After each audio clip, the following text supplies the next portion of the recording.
Assalamualaikum warahmatullahi wabarakatuh, my dear students.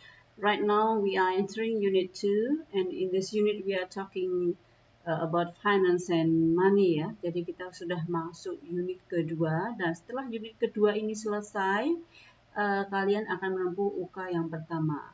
So now we are going to talk about finance and money.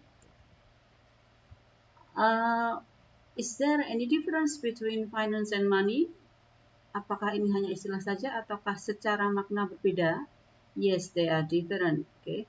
Finance refers to certain financial condition or how finance is managed. Nah, itu disebut finance ya. Oke, jadi menyatakan sebuah kondisi atau bagaimana uang itu dikelola. Oke. But money refers to the amount. Sedangkan uang itu mengacu ke bentuk fisik atau amount, jumlah yang punya angka dan nominal ya. Oke. This is the difference between finance and money. Now we are going to talk about the financial terms. Financial terms that are commonly used in describing financial condition. Ya. Di sini kita akan fokus ke nouns-nya dulu ya. Nouns di sini artinya kata benda. Oke.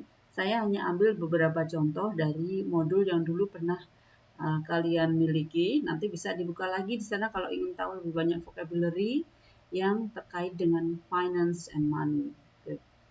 We will start with this one. Nah, saya akan fokus juga ke pronunciation-nya, jadi jangan sampai nanti kalian mengucapkan dengan tidak benar, karena pengucapan yang salah akan mengacu ke makna yang salah juga. Okay. Yang pertama, debt. Debt. Jadi tidak dibaca debt tapi debt. Okay. Ya. Kemudian yang kedua, share or stock yang artinya saham. Lalu the next is recession, resesi. And then revenue, okay, artinya pendapatan. Tax profit, laba pajak. Investment, investasi. Kemudian dividend, okay, and then profit. Okay, ini contoh financial terms yang dari kata benda ya, jenisnya kata benda. Okay. Kemudian yang kedua financial terms yang berkaitan dengan kata kerja. Ya, di sini ada beberapa kata kerja yang dipakai untuk mengungkapkan kondisi keuangan. Okay. We can use increase, climb, lift, or rise. Okay. Sekali lagi pengucapannya adalah increase, climb, lift, or rise. Kata-kata tersebut punya makna yang sama yang artinya go up atau naik. Okay. Seperti yang ditunjukkan dalam grafik ini. Kemudian kelompok kata kerja yang kedua yang bermakna negatif. We can use fall, decrease, drop, decline. Fall, decrease, drop, decline ya, yang artinya go down atau menurun. Nah, sekarang saya akan kasih contoh bagaimana menggunakan kata-kata tersebut dalam kalimat yang konteksnya tentang kondisi keuangan tentu saja. The examples are, number one, to increase revenue, many retail shops offer fantastic discounts. Untuk meningkatkan pendapatan, banyak retail shops yang menawarkan fantastic discounts, ya, diskon yang luar biasa, diskon yang gede-gedean, yang gila-gilaan. Okay. Kemudian contoh yang kedua, because the demand rises, the company adds the production volume. Karena permintaan naik, perusahaan menambahkan volume produksi. Yang ketiga, to decrease loss, the manager decides to cut down the number of employees. Untuk mengurangi kerugian, manajer memutuskan untuk mengurangi jumlah pegawai. As the production cost drops, sales profit will possibly increase. Karena harga produksi menurun, keuntungan penjualan kemungkinan akan naik. The annual revenue declines, so the marketing division needs to try new strategies. Pendapatan tahunan menurun, jadi divisi marketing perlu mencoba strategi-strategi baru.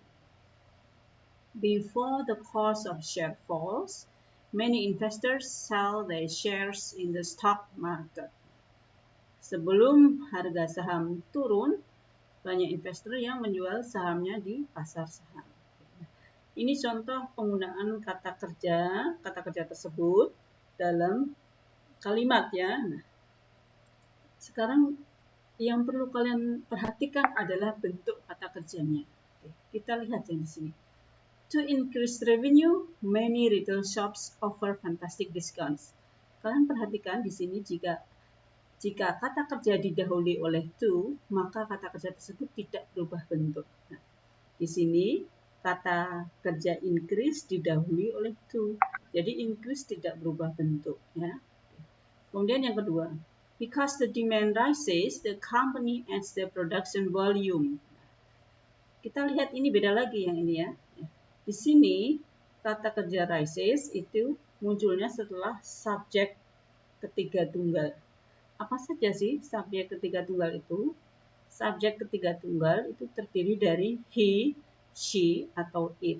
Nah, karena demand itu termasuk dalam kata benda, subjek yang untuk benda maupun binatang ya, masuk kategori it ya. Nah, jadi kata gantinya it, maka kata kerja rise di sini ditambah s.